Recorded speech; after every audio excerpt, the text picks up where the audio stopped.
Welcome to Toxland. We're your hosts, Jessie and Bre, two besties on a mission to shake up the beauty industry from the inside out. Say goodbye to self-help overload and hello to our cheeky and unfiltered take on being a babe in a toxic world. Let's get toxic. Hey Bre, how are you doing? I'm fine. Oh, okay. I'm fine. Depends on when you ask me, what time it is, what day it is, but I'm okay. How are you? Cool. Well, I love to hear that. I'm okay. Yeah. You're the best you've ever been? No, absolutely not. Absolutely The not. worst you've ever been? No, No. I've been worse. Yeah. So we have not recorded since August. And I think something a lot of people didn't realize was the lovely episode that we recently released. We recorded that mid-August. So we were in very different mindsets. We were, dare I say, different humans. Yeah. Then it feels like we are both in a completely different existence from the last 6 months. So 6 months longer. No, it was a little over 6 months. Yeah, it's March now, and I don't think that we could have ever prepared ourselves for how much life has changed since then, and the experiences that we have been through since then. Yeah, starting mid-August, we lost someone. I mean, I should say you lost someone. It was in October. Oh yeah, October. Yeah. Time. Yeah, October. I and many other people in our community tragically lost an incredibly bright, impactful soul. And it changed my world and the world of those around me forever. I think it was shocking. It shook me to my core.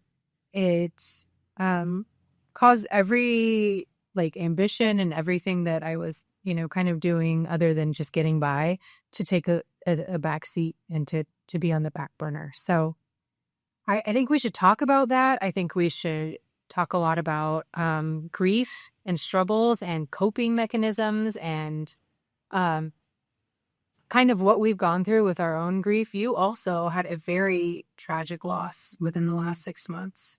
Tell us about that. Yeah, so on Halloween, I lost my precious Auntie Annie. You know her. She was very special. She was my dad's younger sister and pretty much the closest member outside of my immediate family. She didn't have children, so my sisters and I were kind of like her kids. She always lived in Malibu, and she just really had kind of like a cool, fun auntie style. She always worked for like celebrities. Like she was Barbara Streisand's main assistant. She worked for K-Rock, so she worked in music production, and she just was always doing something cool. She was always getting us cool tickets to like K-Rock shows, always bringing us cool merch. And she was just someone who was kind of like a parent to me, but without being too parent-like. And she, maybe 15 years ago, she was diagnosed with breast cancer, and she completely kicked its ass. So she had been in remission for a long, long time. And then in October, it seemed like it came back rapidly. She had a pain in her back, which quickly turned into her being non-vocal and just basically dying from cancer. So she couldn't move on Sunday, and she'd passed away by Thursday. Couldn't stand up to go to the bathroom, and the week prior she was completely fine. So it's pretty crazy how rapidly things could take a turn. She also had chemo scheduled for that Tuesday. So it was just very, very quick. And I think because of that, my whole family, we're still kind of in shock from it. My aunt also waited until my grandparents passed away to come out. And she got to spend the last 10 years of her life with the love of her life really living her truth. And it was the happiest I ever got to see her. So even though we lost her at 65, I am grateful that she had the last 10 years with her amazing partner, Val. Um, and I just want to share a kind of message with everyone. Don't wait. Don't wait to live your truth. Don't wait to be happy. You know, she didn't want to come out because she was scared of what my grandparents would have thought. And because of that, she missed so many years of joy in her life. And those last 10 years, watching her just live her truth and, you know, be so happy with this person by her side, I will never forget that. And it's a good lesson for me and for everyone. Don't wait to be gay. Don't wait to do the things that make you happy, whether it's a hobby, whether it's an ambition. You know, you never know what tomorrow brings. So even if you think you'll be happy when you find a husband, you'll be happy when you have a child, just be happy now. And that's really the point of life. Yeah. My aunt would have done absolutely anything for another day. She loved life. She just really was one of those people who everyone loved, and she wanted to do everything in her power to continue living. And she was very scared of death. And I think a big portion of that is because she waited so long to live her truth. And she passed away on Halloween, and my sisters and I and my dad and her partner all held her hand while she passed. And it is just something that will always be with me. I've never experienced grief like that. You know, I'm still in grief. My physically, like my whole body, I heard people talk about grief in that way. And now I understand it, how it's a physical manifestation of pain. I only knew Auntie Annie for the last 9 or 10 years of her life. And I can share at least like a small impact that she had in that brief time of knowing her. So I can't even imagine I can't imagine just the spectacular way that she has shaped your life. Mm-hmm. I remember when we really first started kind of hanging out, we had gone to our Santa Monica office from Portland, and we were able to stay at her beautiful Malibu house with an ocean view. And I remember walking in to this house, and she did a lot of interior design and staging, which is obviously in line with my passions and my interests. And I was blown away. I'm sure you can picture me now walking through her house and observing every last bit of decor that was perfectly, impeccably staged. And I just had such a deep appreciation for it and her before I even really knew who she was. Mm-hmm. I mean, God, everything was in its right place. Mm-hmm. Everything was perfect. Where I'm like, these aren't towels we use. I know that these are not towels we use. And I will never forget, which is kind of a toxic story, was that we were drinking and I was a little drunk in the middle of the night. And I was like, oh, she has some snacks in there. Even her snacks were perfectly staged and beautiful. And I had gotten into like this tuna packet and these crackers, like the little tins that come with, you know, with the crackers in the pack that you send your kids to school with. And I got so sick. It might have been from the alcohol or the food, but I just remember your sister and we were talking the next morning. Your sister was like, oh, Bre, that food's not for eating. Because didn't you look at the expiration date? And it was like years expired. I was like, no, that's a beautiful part of being staged inside the cabinetry. So I think she was just such a cool lady. And one of the last experiences I had with her is when we went to Elefante in Santa Monica, and we got that like 3-course lunch. And we all took up that big table when we saw Fergie. We saw Fergalicious. And just her laugh and her joy, and just what a great loss. I know. Yeah, it's my first really big tragic loss. You know, everyone else I've lost, they've either chosen to take their life, which is absolutely tragic as well, or they died of old age. You know, this was someone who would have done absolutely anything to live. And she loved life. She loved life. She loved everyone. She was really like an angel. Like even her partner was talking about her. She's like, she was an angel. everyone was kind to her. She was kind to everyone. She made everyone feel seen. She just had such a gift, and she was comedic. Like she just had Funny. she had like a ring in her voice that brought joy. And it's still surreal that she's actually not here. Yeah, it is. It is even for me, because it's like I've been away from you too. Mm-hmm. So I think I've seen you maybe once or twice since then. Mm-hmm. So to see that you're still processing it, where I'm like, wait, she's not here. Yeah. Like that's hard for me to wrap my mind around. Yeah. So I think it's important to share that background, because I think it's extremely human, and I think that our listeners have unfortunately experienced grief, and I think it's something to shine some light on. That through that grief, it shines a lot of awareness on where we are mentally, our mental health, our coping mechanisms, and I'd love to talk more about that. Since the tragic loss of our friend and coworker in October and your Auntie Annie, we have not recorded. And we touched slightly on that, the intro of our last episode with Lovely, but I think we put so much pressure on ourselves, not only to be perfect and perform and this, and that, but there's this weird pressure, especially in America, to have the bounce back. Whether it's from a child, a grief, anything, like to have bounce back from a huge life-altering scenario or experience. And I think that it's toxic. I think it's really toxic. I think it's normal to like want to do something that makes you distracted from the pain that you're feeling, right? To work towards something, to focus on something other than the fact that you're completely suffering and sad and processing all of these feelings.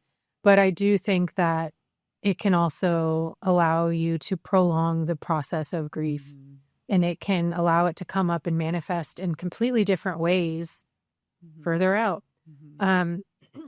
A lot of our listeners probably don't know this. Of course you do. But when I was in my 20s, I tragically lost my very first love after a 5-year relationship from a tragic, deathly overdose. And it completely rocked and changed my world. And when I think about how I processed that as the first time I had ever lost anybody, a grandparent, anyone, it was my first preview, and it was somebody who I loved tremendously, who I was intimate with, shared a home with, shared a pet with. I went back to work a week later. I didn't go to therapy. I went to he died of a drug overdose, and I went to one Analon meeting, and I'm like, okay, I think I'm fixed. I need to go back and start spray tanning people again next week. And when I look back at that time, I was like, okay, I was approximately 23. I didn't have the tools to process maybe that I do now. And I was in Los Angeles. I had no family. I had the friends I had made there, but I really didn't have tools on coping. So I thought about that experience in my life a lot this last fall, and maybe, what types of things were healthy coping mechanisms and what were horrible. And I think something that came up a lot to me, and which is super normalized, is alcohol. I think a lot of people turn to alcohol, whether they're coping from stress after a hard day, whether they're completely off the deep end and they use it just to numb the basic human experience. But it was something I think I used then that I didn't realize quite as much, because I was in my 20s and I was partying and everybody around me was doing it, and it was really normal. And it was a quick way to kind of turn off the extreme feelings that I was having. So when this situation happened back in October, it got a little scary for me. And that's something I want to be really, really honest about. I was so overwhelmed with grief that I really turned to alcohol. And it got really scary. It got to the point where I was diluting my own thoughts so much where I wasn't sure if I wanted to really do a whole lot. And I don't trigger warning, for everybody listening. I wasn't sure what my own worth was, because I was grieving so horrifically. And the reason why we want to talk about this is because I was doing that very silently. I was ashamed to bring it up. I felt like I would be stronger if I just get back to work and process through it and go through it and just be like, we're good, we're fine, everything's okay. And that's why I wanted to talk about that today. And I think that, we're usually so light and funny and bubbly, but we also, in our mission, want to be really real. And we want to talk about the effects of mental health and how that, has really taken a toll on us with all of this grief. It's changed my DNA. When you lose someone like that, and it changes who you are completely. Yeah. And different triggers come up for different reasons. And I think like if you don't have like a coping pack, like if you don't, things are going to happen, right? Mm-hmm. We're going to lose our parents. We're going to lose our friends. Tragic accidents are going to happen no matter how careful we are. And if we don't have like a toolkit,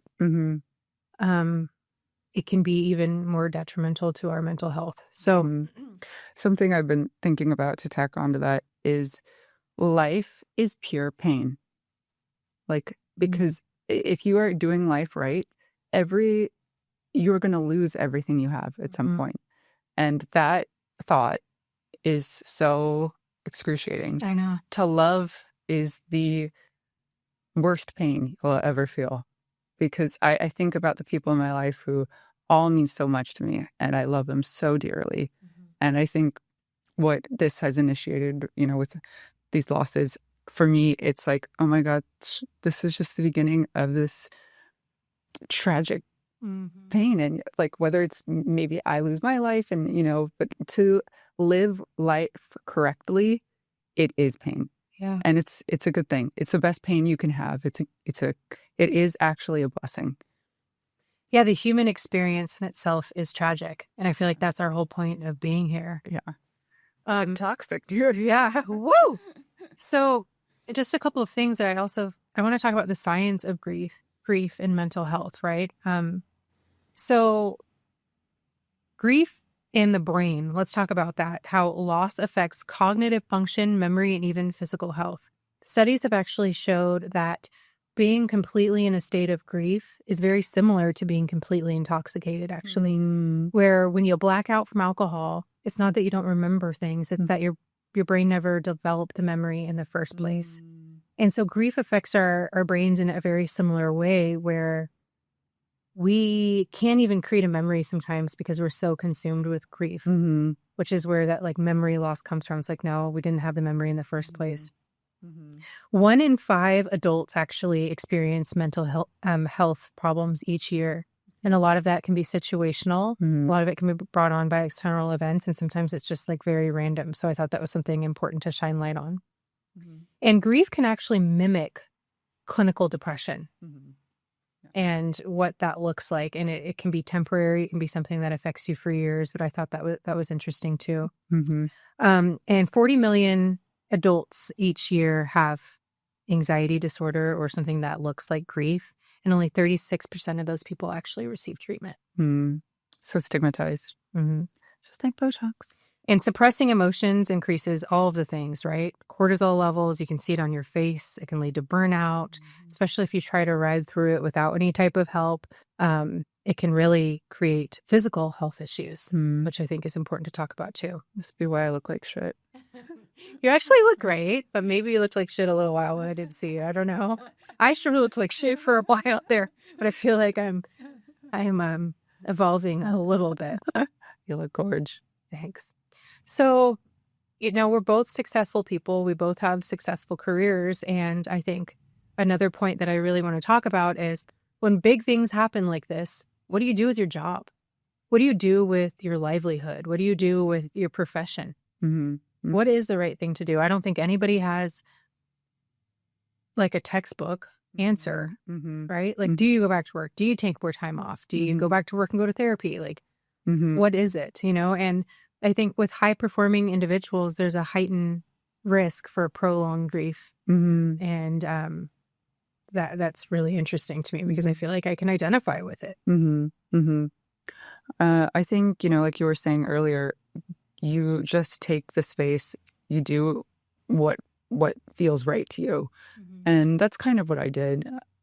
I feel like I could have drank less, but I did take time off and just... Actually, that's not true. I went right back to work, but I think that was the right move for me because I work mostly with women, and I knew losing someone to breast cancer, especially being around other clinicians, talking about that, it's actually like kind of the most support you're going to find. Absolutely. I found another statistic that I thought was really interesting. Studies suggest that high IQ and creative individuals actually have an increased risk for mood disorders.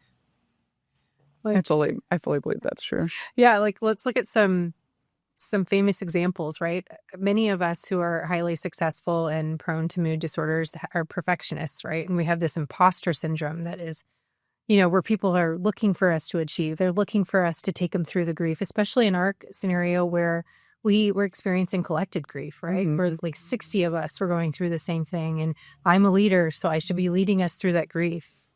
The pressure to maintain an image of success when you're struggling is so freaking tough. And, we've seen lots of examples like that throughout our lives in the media, right? Like Robin Williams, he was completely depressed and addicted to multiple substances. We have Elon Musk, who's autistic and has bipolar tendencies and completely a workaholic and unrelatable. We've got Lady Gaga, who has PTSD, fibromyalgia from mental stress. Michael Phelps, who's stressed, who has dealt with anxiety, depression, suicidal ideation, despite being like the most decorated Olympian of our time. That's crazy. So it's just like this direct correlation with all of this pressure to be successful and perfect and to be struggling but to be struggling more than like the average person and being silent about it. Yeah. I'd wish that you would have been kinder to yourself, like taken the time to, just be still. Yeah. I did not do that. No.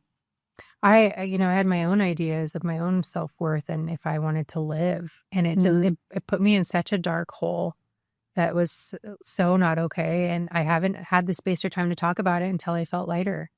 And, like I wasn't in a space to create or play or be silly or funny because I was hurting so deeply and I was so affected by this loss. And I'm a high achiever too. So I was really juggling that and, really putting my own mental health on the back burner, which was was not productive.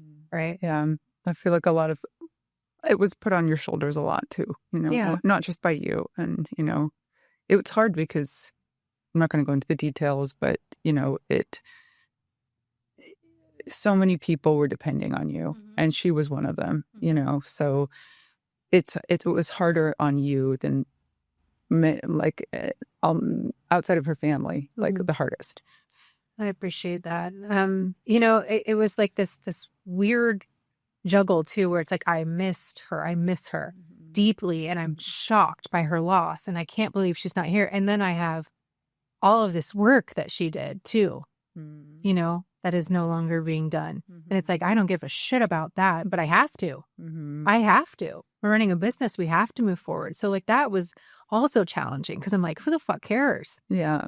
But I also have an obligation and a commitment to make sure that other people's livelihoods are still being met and we're still opening our doors and seeing patients. But when somebody who is a tremendous leader and help is no longer here, like that is something I've never dreamt about. Even my wildest nightmares had to navigate. So I think high achievers are prone to burnout and mental health issues because the grind culture mindset is so prevalent in our society and like the absolute guilt that you feel and pressure to rest your mind and your body and all of that. And workaholism is a coping mechanism. And I don't know if it's necessarily the best. Like, how is that effective? Like at the end of the day, all my work's done and I still feel like shit. Yeah. So I think it's something to think about. And then the belief that success actually equals happiness, right? How does that fix any of the inner struggles? And I think that's something I've had to go through. Like, yes, I have been extremely successful in the last 6 months, especially, but has it really fixed my internal heart and how I feel and my self-worth? No, absolutely not. Those lines don't actually cross. And I think there's something really interesting to consider with that. And I think there's also just a fear of being really vulnerable in corporate situations. I think that we're lucky in our industry that we can get a little bit more vulnerable, but I think generally speaking, it can be really tough. So I want to talk about coping mechanisms and coping when you're struggling, right? So the hardest moments, what happens when we really can't function? Like, what do you do and what do you turn to when you're just overwhelmed with anxiety, depression, grief? What are coping mechanisms that you have found successful for you personally? Real Housewives and a glass of dry Salvivi. Yeah. Yeah.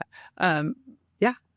Yeah. Totally. I like, you know, just escaping to this space where like the problems aren't really real for the most part on Real Housewives. Yeah. They're like these friendship fights, and you know, it's entertainment. It's the best form of therapy for me. That or I hang out with James. Yeah, your son, I'm sure. Yeah. The innocence in his face and his being in reality. Oh yeah. Like he has totally just kept me positive the last 6 months. Like, you know, he'll be napping and I'm like, should I wake him up? I can't miss him. Yeah. Mine are horrifically toxic shows like My 600-Pound Life. Yeah. I'm like, damn, I got it better than they do. Or what else do I love? I love Love After Lockup. We heard about that show? It is so fucked up. I've been watching it religiously. I'm on like episode 53. You guys don't miss this. Watch Love After Lockup. It is about these people who are in and out of the system and like get married in and out of prison, and they like meet on these inmate like website chats, and they just have like the most fascinating lives where I'm like, damn, I really got it good. I'm doing okay. Like, so I really escaped. Like, the Housewives has not been cutting it for me 6 months. Like, you know me, I'm a Housewives connoisseur. Like, I will I've never missed an episode until the last 6 months. I'm like, I can't even watch it anymore. They're not as we're not fucked up enough for me. Every city? I'm not watching it. Like any? Like, I'll maybe like watch it in the background while I'm doing the dishes, but like right now I am full blown Love After Lockup. Oh my God. Like, I am committed. And it's My 600-Pound Life just came out with new episodes. So it's like all I can watch. What channel is that? Well, I'm watching it on Hulu, but I think they're very like TLC. Like, TLC gets down in the ditch. You know what I mean? Like, they really go for it. Maybe they'll give us a TV show. So we're on brand. Those are coping mechanisms for me. Other things I've tried, journaling. I hate journaling.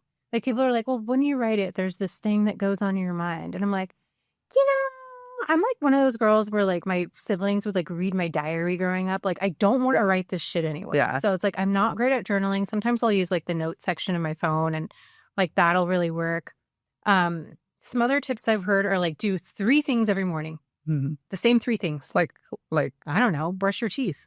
I mean, we do that anyways, right? I have been in a situation with you where I've been like so depressed I can't brush my teeth. Mm. And I think that's a really, like, when I can't brush my teeth, you know, and it might just, for the record, you guys, it's like a day, maybe. I'm not going to work with no funky breath or anything, but it's like, if I can't brush my teeth, like, that's bad. Yeah. Like, I need to like get on a hotline. You know what I mean? Like, that's pretty bad. Yeah. It's an indicator. Yeah. But like, make your bed, drink lemon water, make a fancy coffee. I don't know what the hell it is, but like 3 things that you can count on that you do every day.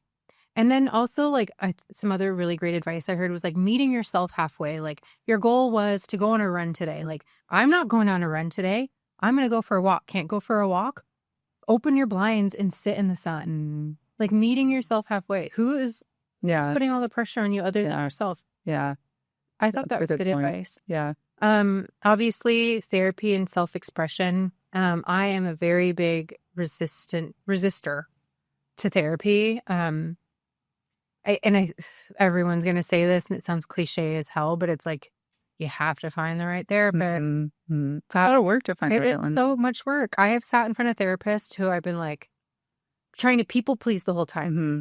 Where I'm like, I'm trying to please you. You're my therapist. Like, I'm saying what I think I need to say. So this is a good session for you. Like, talk about fucked up. Mm-hmm. Like, that's not okay. Yeah. So I was listening to a fellow podcaster, if we can even call her that, Heather McMahon, with the Absolutely Not Show, who I love. And she promotes BetterHelp a lot, which is a virtual online resource for therapy. And I was like, oh, I should just try it. Like, talk to someone. Okay, sure. Did they take your insurance? No. So it's $72 a week. They do a full assessment that you fill out. Like, are you religious? Are you spiritual? What are your tics? Yada, yada, yada. You fill out all of this stuff, and then they match you with someone, which I thought took a lot of the legwork out. So I liked that. And I was like, okay, I'll do that. So you have 1 therapy session per week with your therapist, and then you have like unlimited group sessions that you can attend. So first weekend, I was like, I'm just going to try. I have no expectations, whatever. I was matched with this therapist. I might as well give her a whirl. So I met with her and I loved her. She was like a Southern grandmother from Texas. Huh. And I'm not super religious, but I do have strong faith. And that alone, she was able to weave in and out in a way that was effective for coaching me. Right. That's really cool. And then that same week, I joined a group therapy class that was all about high functioning professionals with poor coping mechanisms. And it was people from all over the country. People were there from Florida, from like this guy, this really fun guy was from Brooklyn, New York. There were people from like Canada. And it was just really interesting to hear all of their perspectives. And like there were people struggling with alcoholism. There were people struggling with opiates. There were people struggling with marijuana. There were people struggling with like eating disorders, like exercising too much. I forget what that's called. But it was so interesting to hear these collective experiences with different substances too, which I just really appreciated and enjoyed. And they meet once a week. So yes, it's $72 a week and that can add up really quickly.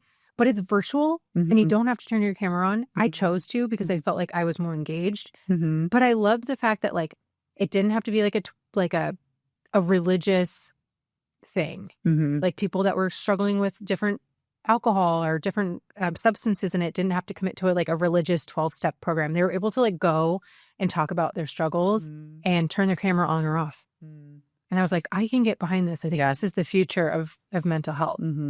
And assistance. So it's like a village, virtual village. Yeah. So I also want to talk about medication. Hell yeah. Yeah. I want to talk about what's your drug of choice right now. Gosh, it's hard to say. I think SSRIs, there's a lot going on in the media. There's a lot of fear of them being taken away and all of these different things. There? Yeah. I have my head in the sand. Me too. I'm like off of social media right now. But I think that they're really helpful for some people. And I think they're just like therapy. It's not a one pill solves all for everybody. I've been on multiple antidepressants in my life. And I actually feel like Lexapro has been really helpful for me specifically. The one thing about it, back to alcohol, you have to be really careful mixing Lexapro and alcohol. I think like before I can kind of drink most of my brother-in-laws under the table and like, you know, be like very with it and have a lot of fun. But now like I really have to be careful, really, really careful. But I think generally speaking, it evens out my mood. It allows me to sleep really well. It allows me to not get too worked up over things that I normally would. So I think it's a helpful short-term solution for me. It's not something I want to be on like long term, but right now I am on Lexapro and I think it's been really, really helpful. Lexi. What about you? She's a homie. We love her. I have been on and off of antidepressants my entire life, probably since I was 16. I think my parents always struggled with depression, and so they were hyper aware, thinking like, oh, our kids would probably suffer with depression as well. And looking back, I think most of my depression was always situational. And I think having had, you know, looking back and like been put on medication, I can recognize when I'm going through situational like issues, and it's made me kind of mentally more aware of the ups and downs. But currently I'm on a super low dose of Prozac and I love it. That's great. I love it. You know, for someone, you know, I have ADHD who has trouble concentrating. It really helps me focus. Oh, good. Like, not only does it give just like a little pep in my step, it's kind of like the sun comes out every day. Like, it's very mellow. It's not like really anything. It's not like a massive shift, but it just makes every day kind of feel like a little bit brighter. And it helps me focus. And yeah, it's great. I love my low dose Prozac. And the other, I've really, since I've tried everything, everything came with a little bit of a side effect, like apathy, or I couldn't sleep, or I could go on, but I won't get into them. And Prozac was the only one that didn't. It doesn't affect your sex drive or anything like that. No. It just gives me a little heartburn, which I can manage. A little heartburn. I just have to take it with food. Yeah. I can manage that. Yeah. Yeah, I think I have like had a few people be like, you seem very mellow and a little down, a little boring. I'm like, well, you don't want the alternative right now. Okay, you get what you get. Yeah. So You know, that's why it's also temporary for me. I don't plan on being on Lexapro for the rest of my life, and I do intend to potentially have a baby, and it's not something like think you can be on while you're. Really? I might be wrong. I feel like Zoloft's the pregnancy safe one. Yeah. So I think I have to transition to that. But again, I think situational. Yeah, it's situational. Yeah. Yeah. Where generally speaking, like I am a happy, warm person. Yeah. I think sometimes things happen where I need a little extra help, and I just want to be really transparent about that. I think there's no shame. Yeah. I think, when, like, after I lost Auntie Annie, I was drinking a lot. And it got to a point where I started feeling just kind of disgusting, and I realized that if I didn't stop, it was going to take a dark turn for my mental health. And I'm glad you were able to catch that before it did. I think it's a big coping mechanism for both of us. And I think, like, going forward, it's just something that I know that I will not turn to when I'm in more situations of grief or stress, because it just makes it worse. So much worse. Alcohol is for fun. It's not for grief. It's not for solving something. You know what? For me. Hell yeah. Yeah. Yeah. You don't turn to alcohol when you're sad. Every time I've turned to alcohol when I'm sad, really stressed out or upset, mad, it's a fucking disaster. Like, it's just not. And it's like a week later, right? Maybe I'll go on like a bender or have like a crazy weekend. I feel so much worse than if I would just take it easy and just lay flat. Yeah. I'd rather just watch my 600-pound life. Yeah. Maybe take an edible. I do believe in coping with marijuana. Just kidding. Don't cancel me. That might be really bad for some people. But it would cancel you. It's legal. I know. And it's nice. And MDMA, though, no. Obviously, we have tried multiple things. And one other thing that I did think was interesting that I tried that I'd like to share with people, I went to a hypnotherapist. She does like Reiki healing. So the way this woman does it also does not take insurance. I'm like, I've got fantastic, like out of this world health insurance. And I'm like approaching all of these alternative methods. But this was really helpful for me too. I'm going to drop her name because I want to give her praise. Her name is Lexi Parrott. She is located in a home that was probably built in the early 1900s in Northwest Portland. It's like a spiral staircase to the very top, and that's where she is, like on the 3rd floor. And she has this like beautiful old like primary bedroom that she's got set up as her like little clinic. And she puts you on like a nice recliner and starts with talk therapy. Like, what is going on? What are you struggling with? And she'll take lots of notes and really like validate you. And she's an older woman who's also just like very maternal and just really like validates your experience and your feelings. And then she'll have you lay down on somewhat of like a massage table of some sort. And she'll do like Reiki healing and hypnotherapy. So you like fall asleep and you're in that like REM phase of sleep, hopefully, ideally, for it to work. And she will like pray over you, say things in different languages. I don't know. I know it gets a little woo-woo. And then she'll like help you work through all of these things while you're like half asleep. I had so much water in my ears from crying that I felt like I was going to get an ear infection. My ears both hurt for like a day because I was on my back, like asleep, crying. Oh my God. And I had so many breakthroughs with her. I went to her twice. She's like $200 a session or something, worth every penny. Really? And she's really cool because she's not like, okay, come back next week. She's like, I'm here when you need me. She's like, I'm here when you're ready to do the deep, deep work. So I thought that was interesting. It's just an alternative form of therapy that I had good success with. And I highly recommend, if anyone's even skeptical, give it a little whirl. Obviously, there's crisis helplines. There's all kinds of things that I have not experienced myself. But I do think that like they serve a purpose if you're really feeling low. And I'm so grateful that that those options that are also out there. Yeah, that's cool. You're talking me into it. Yeah.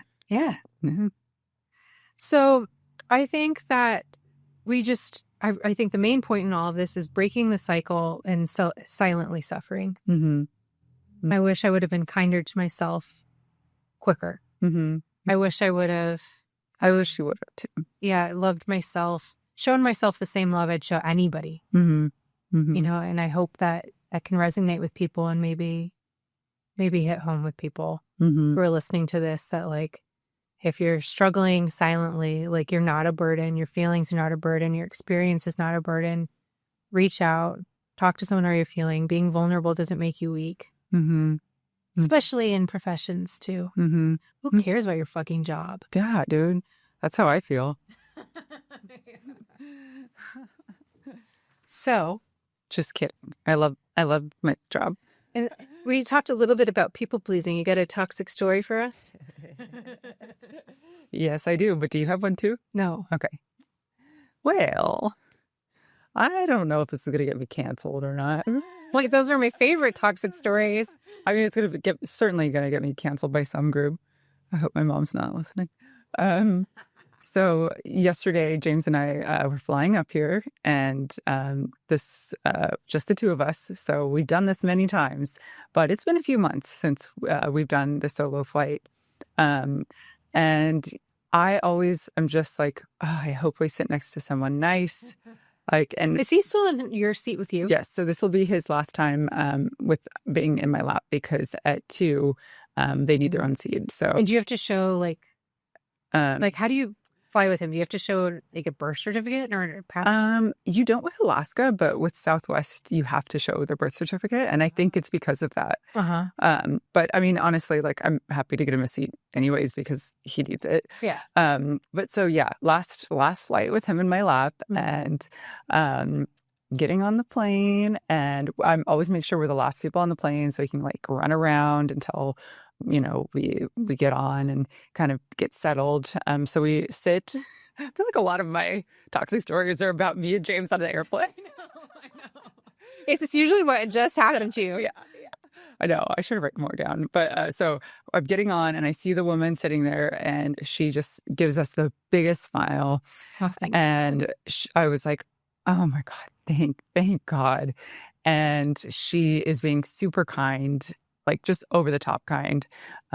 And I saw that on her sweater, like she was kind of covered in Jesus stuff. Like she was clearly like Christian, churchy, religious. And I was raised in the church. So I consider myself like you. I have faith. I consider myself spiritual, but I definitely am not going to church, nor do I read the Bible. But oh, you don't? No, but I do not. But I've definitely read it enough as a child to be able to bullshit and act like a Christian. So I don't know. I think when you're in a state of vulnerability, like you go into this people-pleasing mode. And she was just so nice. She was helping so much with James that I just started leaning into the Christian thing. I don't know. I had a glass of wine.